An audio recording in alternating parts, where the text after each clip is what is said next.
जो हमारा next unit है वो है केमिकल डायनामिक्स। केमिकल डायनामिक्स में सबसे पहला टॉपिक जो हम पढ़ने वाले हैं वो है कोलिजन थ्योरी।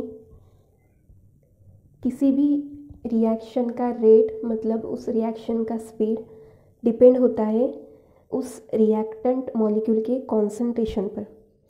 मतलब सपोज़ अगर हम ए मॉलिक्यूल और बी मॉलिक्यूल लेंगे तो इनका कॉन्सेंट्रेशन कैसे चेंज होता है इस रिएक्टेंट मॉलिक्यूल का, इस पर डिपेंड होता है उस रिएक्शन का rate. So rate of reaction depends upon the change in concentration of reactant molecule. Any chemical reaction does not occur without collision between the particles or molecules. Her chemical reaction के लिए reactant molecule में collision होना ज़रूरी होता है। मतलब ए molecule और B molecule अगर एक दूसरे के साथ में कोलॉइड होते हैं तो ही रिएक्शन आगे बढ़ती है। For collision, activation energy is required. और इस कोलिजन के लिए एक्टिवेशन एनर्जी की ज़रूरत होती है। अब एक्टिवेशन एनर्जी क्या होती है? The minimum amount of energy required to become active reacting molecule is called energy of activation.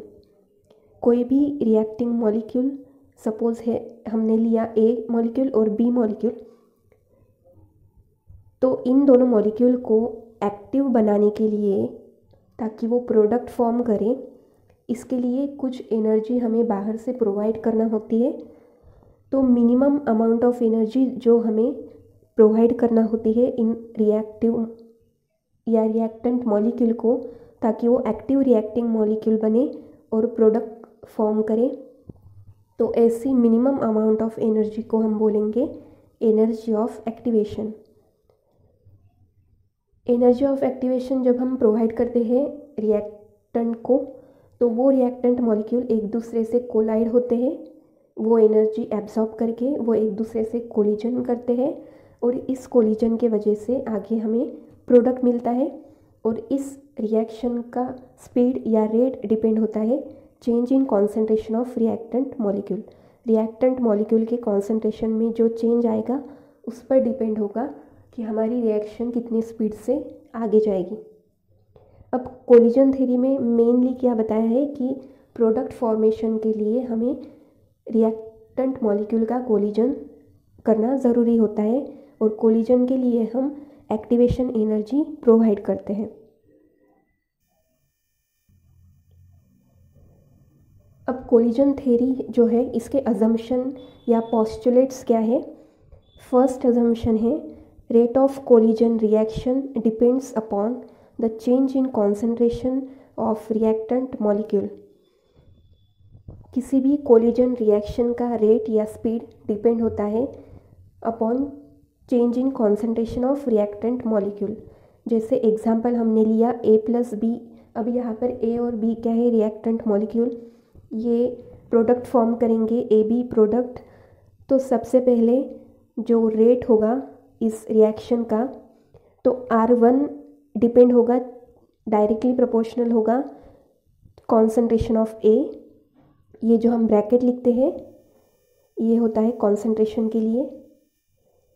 और R2 डिपेंड है directly proportional to concentration of B, क्योंकि ए और बी ये रिएक्टेंट मॉलिक्यूल है तो इनके कॉन्सेंट्रेशन पे डिपेंड होगा rate. R1 and R2 are reaction rate of A and B reactant molecules. ये है फर्स्ट अजम्पशन। सेकंड अजम्पशन क्या है? रेट ऑफ कोलिजन रिएक्शन और rate constant that is K is directly proportional to the square of total number of molecules. मतलब collision reaction का rate या rate constant जिसे हम डिनोट करेंगे कैपिटल के से, ये डायरेक्टली प्रोपोर्शनल होगा to the square of total number of molecules. Suppose n है टोटल नंबर ऑफ मॉलिक्यूल्स तो capital K that is rate constant is directly proportional to the n square. Third assumption क्या है? Any chemical reaction does not occur without collision between the molecule that is collision of molecule must be there. किसी भी chemical reaction में reactant molecule का collision ज़रूरी होता है, जिसकी वजह से हमें प्रोडक्ट मिलता है। सपोज़ अगर हम हीट दे रहे हैं हमारे रिएक्टेंट मॉलिक्यूल को, अगर हम एक बीकर लेंगे, इसमें रिएक्टेंट ए और रिएक्टेंट बी डालेंगे। अब इसको हम एनर्जी प्रोवाइड करेंगे, एनर्जी ऑफ एक्टिवेशन। इसके लिए सपोज़ अगर हम यहाँ पर हीट देते हैं, हीट देंगे हम, तो हीट की वजह से एनर्जी ऑफ एक्टिवेशन मिल जाएगी, जिसकी वजह से ए मॉलिक्यूल और बी मॉलिक्यूल एक्साइटेड स्टेट में आ जाएंगे। अब इसके बाद एक्साइटेड स्टेट में आने की वजह से ये मॉलिक्यूल एक दूसरे से कोलॉइड करेंगे और कोलिजन की वजह से हमें ये ए बी फाइनल प्रोडक्ट मिलेगा। नेक्स्ट अजम्पशन क्या है? If collision molecule energy is less than energy of activation there will not be collision between the molecule. अगर हम एनर्जी ऑफ एक्टिवेशन जो प्रोवाइड करने वाले हैं वो जो कोलिजन के लिए ज़रूरी है एनर्जी उससे कम होगी तो कोलिजन नहीं होगा। मतलब एनर्जी ऑफ एक्टिवेशन सफिशिएंट चाहिए ताकि कोलिजन मॉलिक्यूल में हो। Fifth assumption, if collision molecule vibration energy is equal with energy of activation then only collision occurs. Energy of activation और कोलिजन एनर्जी अगर इक्वल होगी तो ही कोलिजन होगा। सिक्स्थ अजम्पशन क्या है? Number of collision occurs in 1 ml volume of gas molecule per second is called collision number और collision frequency। 1 ml volume of gas molecule में 1 सेकंड में कितने कोलिजन होते हैं ये होता है कोलिजन नंबर या collision frequency, denoted by capital Z। Collision frequency का फॉर्मूला क्या है? Z equal to 4 pi square sigma square into pi RT divided by m to the 1/2. N is the number of molecule, sigma is collision diameter and capital M is molecular weight of gas molecule. Explanation of collision theory. Let's consider A and B, two molecules take part in the reaction. After applying minimum amount of energy, that is activation energy, denoted by symbol EA, molecule get excited and collides with each other to occur final product or to give final product. Suppose if we consider A and B two molecule which are taking part in the reaction, अगर इन molecule के ऊपर हम activation energy apply करते हैं तो ये molecule excite होकर एक दूसरे के साथ कोलाइड हो जाएंगे और हमें फाइनल प्रोडक्ट मिलेगा। एग्जाम्पल, ए मॉलिक्यूल प्लस बी मॉलिक्यूल, इनको अगर हम हीट देंगे तो ये एक्साइट हो जाएंगे, हमें मिल जाएंगे एक्साइटेड मॉलिक्यूल ए, एक्साइटेड मॉलिक्यूल बी। अब इनको एक्टिवेशन एनर्जी प्रोवाइड करने की वजह से यहाँ पर कोलिजन होगा, ए मॉलिक्यूल बी मॉलिक्यूल के साथ कोलाइड होंगे और हमें प्रोडक्ट मिलेगा A B. Arrhenius theory of ideal gas, इसके हिसाब से rate of reaction is given by dx/dt is equal to z into e to the power minus EA upon RT। This is the rate of reaction which is given from Arrhenius theory of ideal gas, in which Z is the frequency number or frequency factor, EA is the activation energy,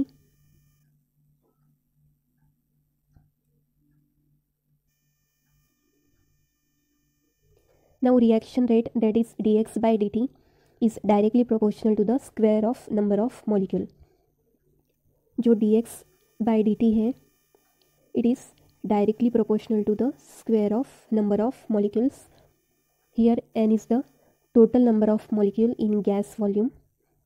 इससे हम देंगे equation number 2, इसे देंगे equation number 1।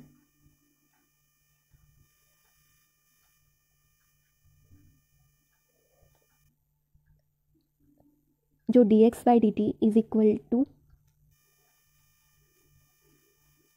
kn², ऐसा हम लिख सकते हैं क्योंकि हमने अभी देखा dx/dt is directly proportional to n², और ये प्रोपोर्शनलिटी का साइन निकालने के लिए हम ये कांस्टेंट k को यहाँ पर लिख सकते हैं। इसे देंगे हम equation number 3।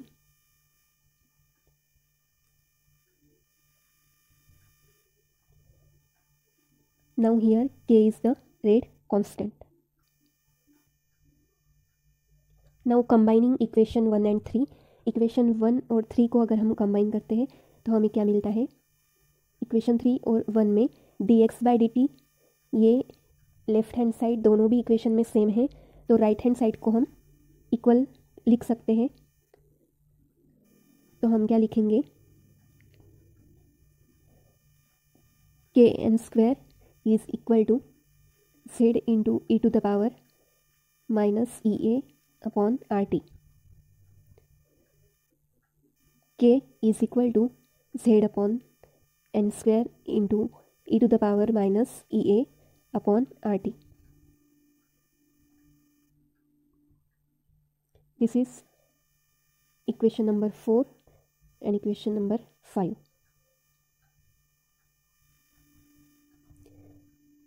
Now Arrhenius has given formula for frequency factor which is Z. तो Arrhenius ने क्या बोला है, Z is equal to 4n² sigma square pi RT upon m to the power 1/2. This is equation number 6. Now here capital M is the molecular weight, T is the temperature, N is the number of molecules, sigma is the collision diameter.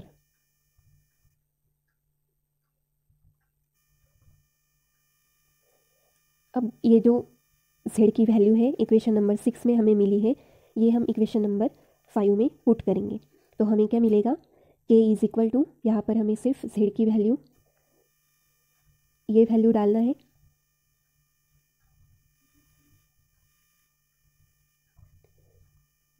तो हमें equation मिलता है k is equal to 4n² sigma square upon n² pi RT upon m to the power 1/2 into e to the power minus EA upon RT। This is equation number 7। अब यहाँ पर n² cancel हो जाएगा तो हमें equation क्या मिलता है, अगर यहाँ पर हम n² कैंसिल करते हैं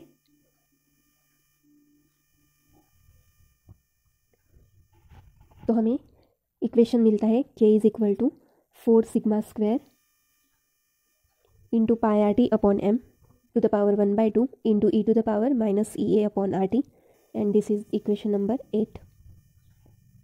Now taking log on both sides, equation number 8 में हम दोनों साइड में log ले लेंगे,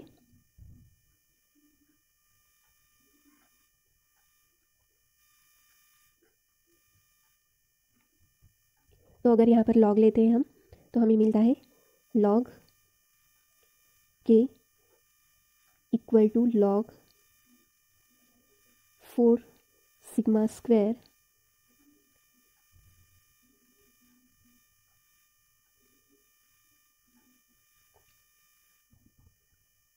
अब यहाँ पर into e to the power minus EA upon RT है, तो जब हम log लेते हैं तो suppose log A into B है, तो इसको लिखते वक्त हम क्या लिखते हैं, log A plus log B। अगर A इंटू B है तो इसका log लेते वक्त हम क्या लिखते हैं, log A plus log B।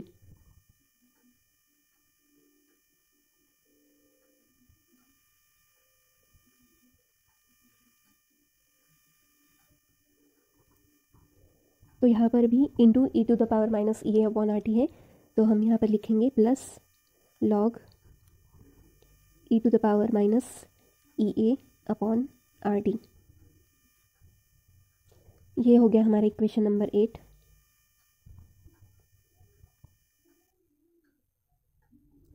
Sorry, ये है equation number 9।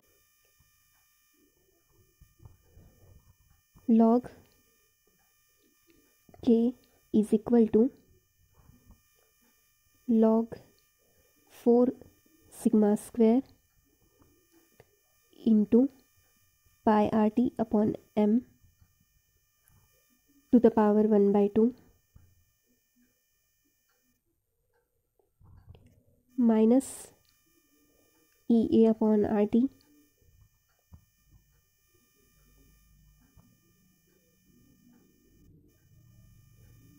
Into log e। This is equation number 10। अब यहाँ पर हमने क्या किया है, ये जो minus E A upon R T था इसको हमने सामने ले लिया है, इसीलिए ये आ जाएगा minus E A upon R T into log ई।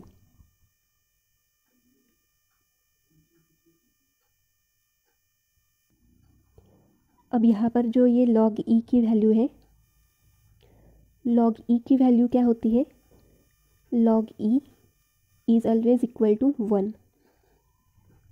तो अगर हम यहाँ पर 1 पुट करते हैं तो हमें इक्वेशन नंबर 11 क्या मिलेगा, log k is equal to log 4 sigma square pi R T upon m to the power 1/2 minus E A upon R T, क्योंकि यहाँ पर हमने log e की वैल्यू पुट की 1। This is equation number 11। जो equation 11 था उसे हम डिफ्रेंशिएट करेंगे विथ रिस्पेक्ट टू टेम्परेचर, तो हमें मिलता है d by d t log k is equal to d by d t log e t to the power 1/2 minus E A upon R d by d t 1/t। Equation number 12। Equation number 11 को हमने क्या किया, differentiate with respect to temperature. अब ये जो 4 sigma square pi R divided by m to the power 1/2 था, इसे हमने क्यों निकाला, क्योंकि ये वैल्यू थी कांस्टेंट। जो इक्वेशन 11 में 4 sigma square pi R divided by m t to the power 1/2 था, तो हमने t टू द पावर 1/2 यहाँ पर लिख लिया।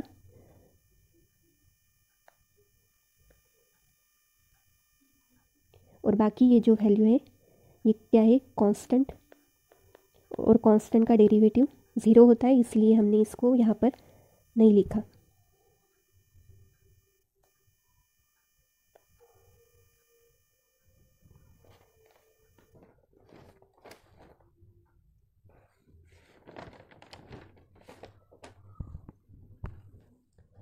अब जो डेरिवेटिव ऑफ 1/2 है, d d t of 1/t है, ये वैल्यू, इसकी वैल्यू क्या आएगी ये हमें देखना है।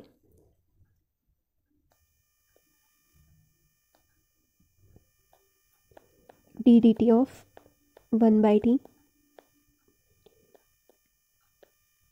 Is equal to d d t of t to the power -1, क्योंकि ये जो डिवाइड में t है इसको अगर हम ऊपर लेके आएंगे तो ये इसे t टू द पावर -1 होता है। अब इसकी वैल्यू निकालना है हमें रूल पता है, क्या रूल होता है, d d x of x to the power n, इसके लिए रूल होता है nx to the power n-1।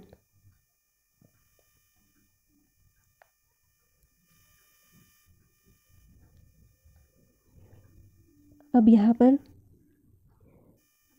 x की जगह क्या है, t, और n क्या है यहाँ पर 1 और x क्या है t। तो इसकी वैल्यू क्या आएगी nx मतलब 1 इंटू टी, n की वैल्यू है 1, 1 माइनस 1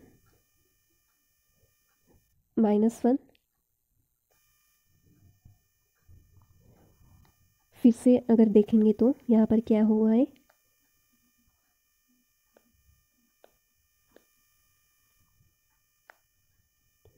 यहाँ पर n की वैल्यू क्या है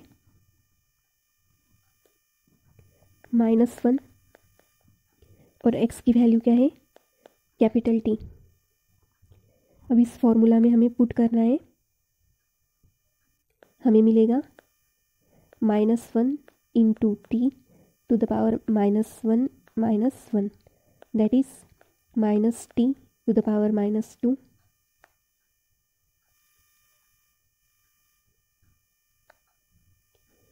मतलब -1/t²।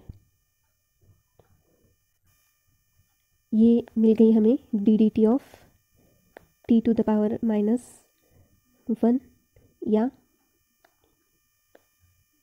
1/t। इसकी वैल्यू हमें ये मिल गई।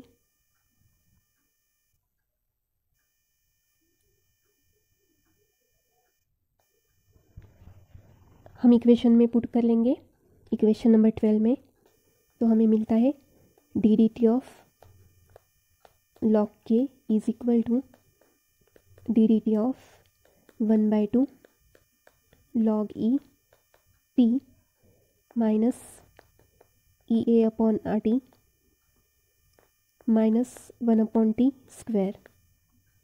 इक्वेशन नंबर 13।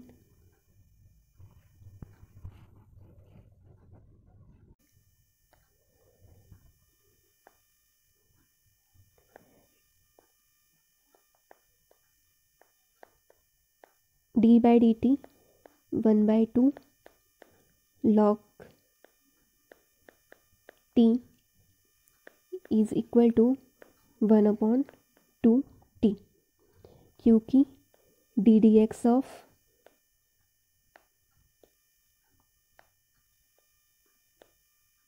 log x क्या होता है 1/x होता है। तो डी ऑफ log t क्या हो जाएगा, डी ऑफ log t हो जाएगा 1/t, और ये 1/2 जैसा था वैसे ही लिख लेंगे। तो अब इक्वेशन 13 क्या बन जाता है, d log k is equal to 1/2t plus EA/RT²। Equation number 14।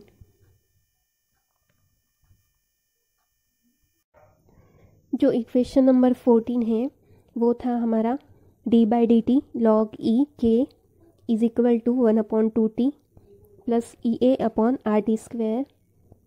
Equation number 14। अब इसमें ये जो EA/RT² है, इसकी value it is very very greater than the value of 1/2t। मतलब 1/2t की वैल्यू बहुत ज़्यादा स्मॉल होती है देन EA/RT²। तो इस वजह से इस 1/2t इस वैल्यू को हम निगलेक्ट कर सकते हैं, क्योंकि ये बहुत ही स्मॉलर वैल्यू है।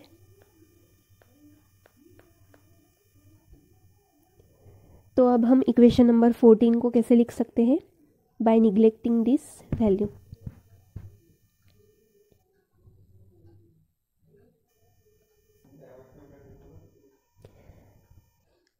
इस वैल्यू को निगलेक्ट करके हम क्या लिख सकते हैं, d/dt log k is equal to EA/RT²।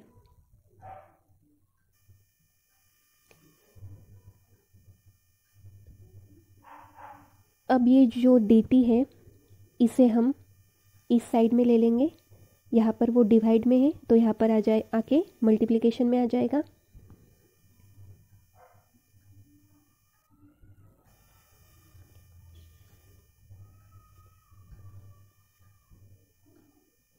So D log k is equal to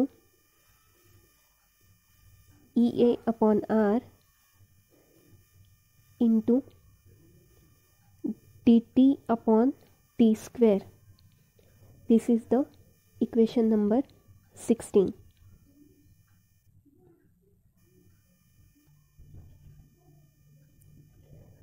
अब इक्वेशन नंबर 16 को अगर हम इंटीग्रेट करते हैं, so by integrating equation number 16 we get, अब ये जो d log k है इसे हम इंटीग्रेट करेंगे within limits k1 k2 is equal to EA upon R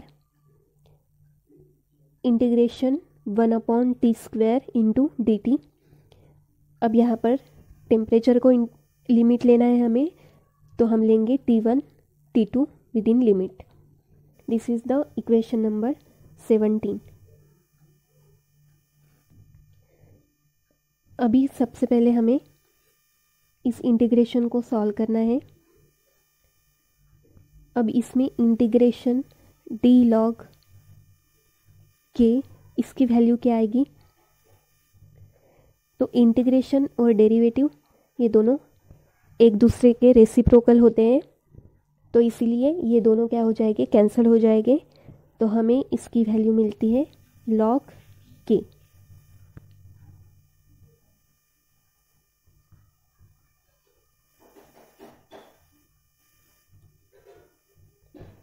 इसके बाद इंटीग्रेशन 1 अपॉन टी स्क्वायर है, तो 1 अपॉन टी स्क्वायर को हम t टू द पावर -2 लिख सकते हैं।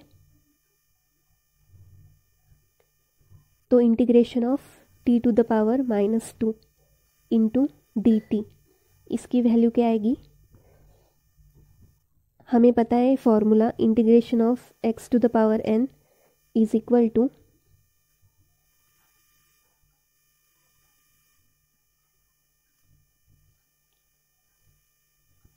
Integration of x to the power n dx, इसकी वैल्यू क्या होती है या फॉर्मूला क्या है हमारा, x to the power n+1 upon n+1।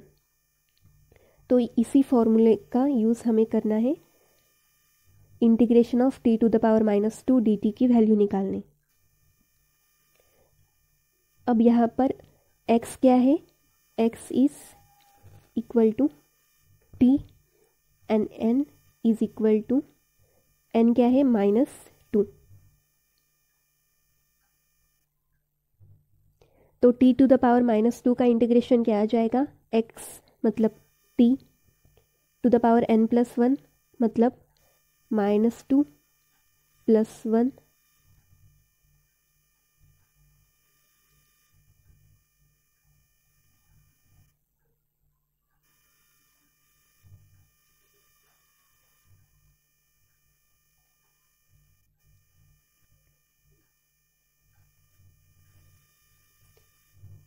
Integration of t to the power -2 dt, तो x to the power n+1 upon n+1, तो x है हमारा t और n है -2 + 1 डिवाइडेड बाय क्या आ जाएगा, n+1, तो n है -2 + 1।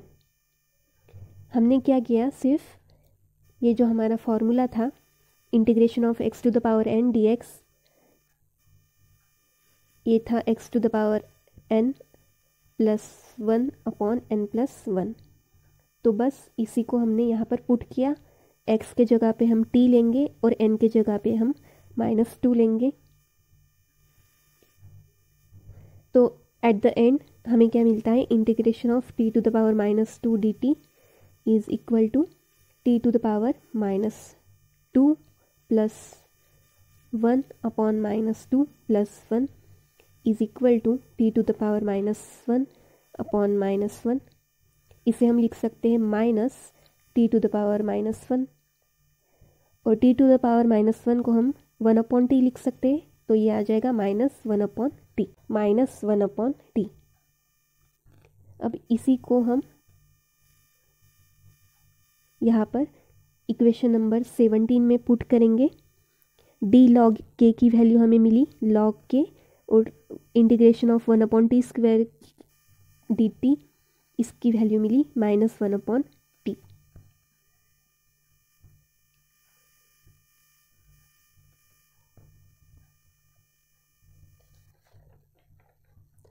तो अगला इक्वेशन क्या मिलता है,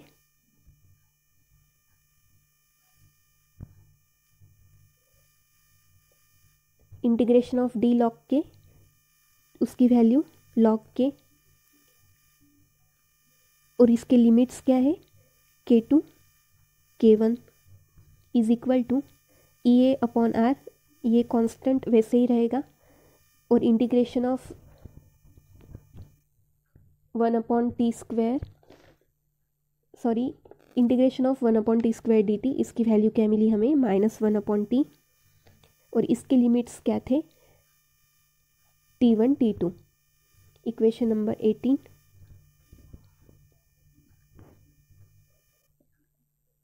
अब ये जो log k है विद इन लिमिट्स, तो ये लिमिट्स के लिए हम क्या लिखते हैं, log k2 minus log k1, मतलब हायर लिमिट में से लोअर लिमिट हम माइनस करते हैं।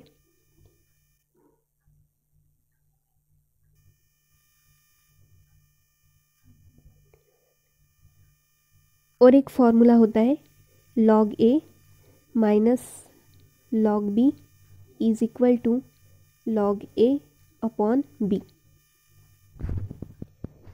मतलब log k2 minus log k1 को हम क्या लिख सकते हैं, log k2/k1।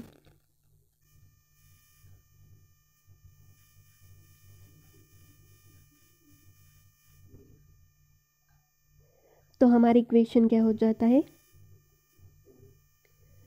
log k2/k1 is equal to EA/R minus 1/t t2 t1।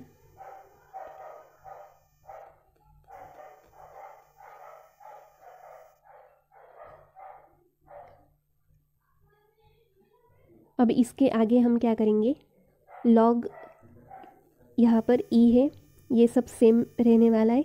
अब इस इक्वेशन को सॉल्व करेंगे हम, तो EA/R, अब यहाँ पर भी higher limit minus lower limit हमें करना होता है, तो हम यहाँ पर ये क्या लेंगे, -1/t2 माइनस 1/t1, मतलब ये जो हायर लिमिट है t2, इसमें से हम माइनस करेंगे t1 को,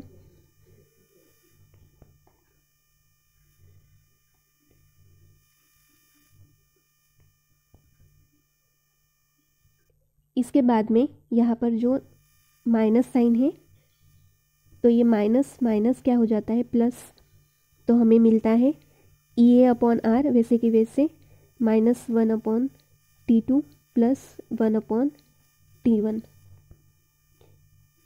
इसी को हम कैसे लिख सकते हैं, EA/R 1/t1 माइनस 1/t2, ये दोनों क्या है, इक्वल ही है। इसे देंगे हम equation number 19।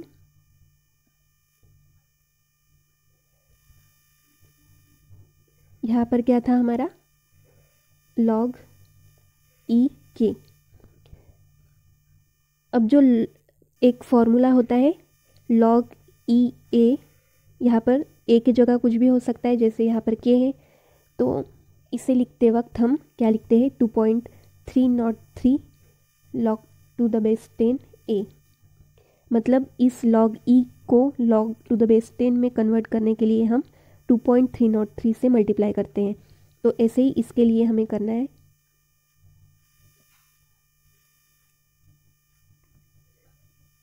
(2.303) log to the base 10 k2/k1 is equal to EA/R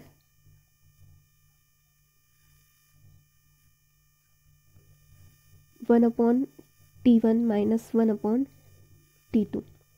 equation number 20।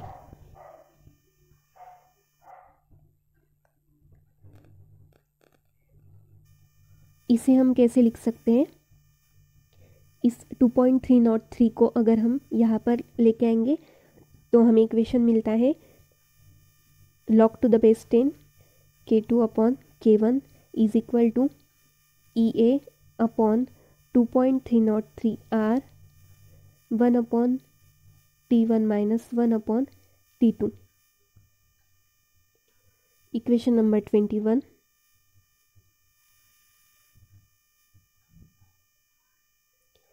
इसी को हम कैसे लिख सकते हैं, अब ये जो 1 upon T1 minus 1 upon T2 है इसे हम क्रॉस मल्टीप्लिकेशन करके लिख सकते हैं EA अपॉन 2.303 R